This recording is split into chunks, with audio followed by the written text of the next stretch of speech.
This is the hummingbird cake.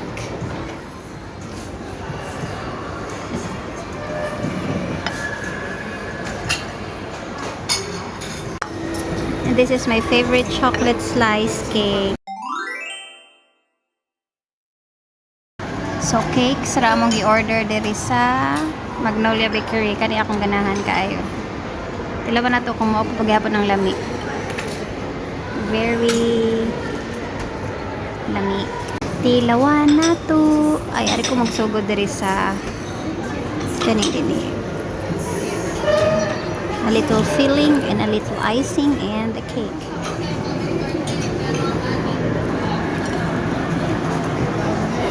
Ang nakalami magud ni ang ilahang icing. Lami ra pud ilang cake gyud.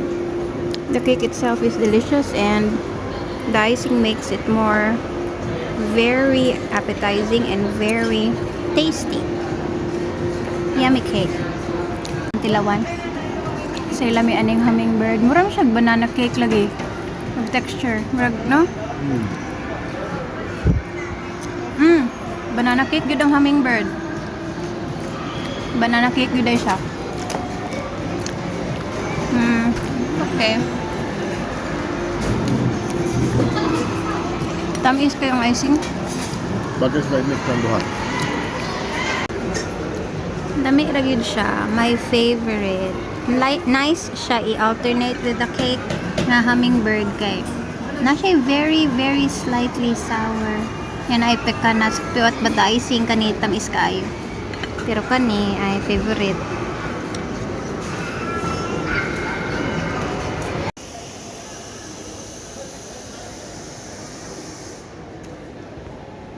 Now I'm shaking, drinking all this coffee.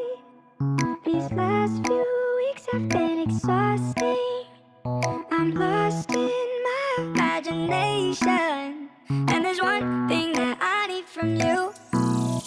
Can you come through?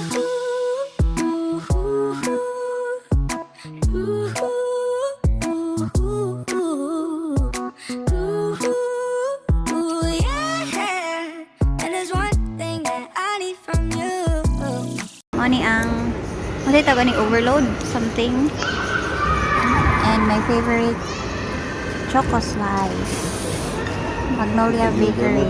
Sa chocolate yay. Pero brownies mo sir na sa ubos. Pero lami ang bola wala ka kagumkom. Nice kay ang view sa mo.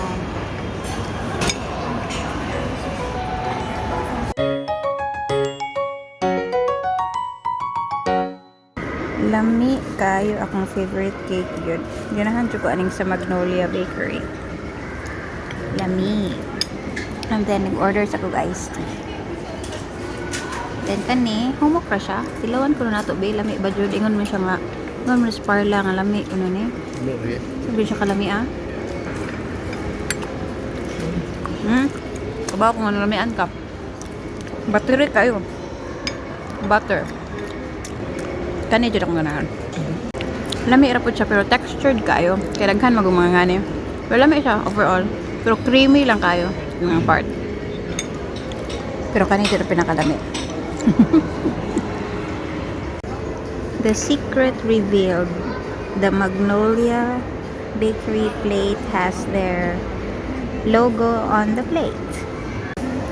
Hapit na jud mahurot niya. Puro na dang ni icing, ngig-ngig na. Si overload sad hapit na. Ang iced tea kay bottomless ko na pero wala pa na refill.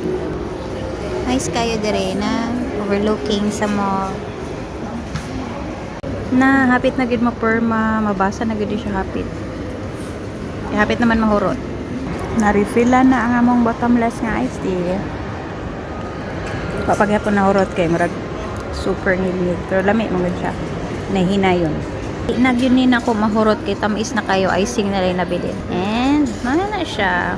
Na-reveal na ang name sa Magnolia Bakery. Finish na si overload na hurot. Thanks for watching.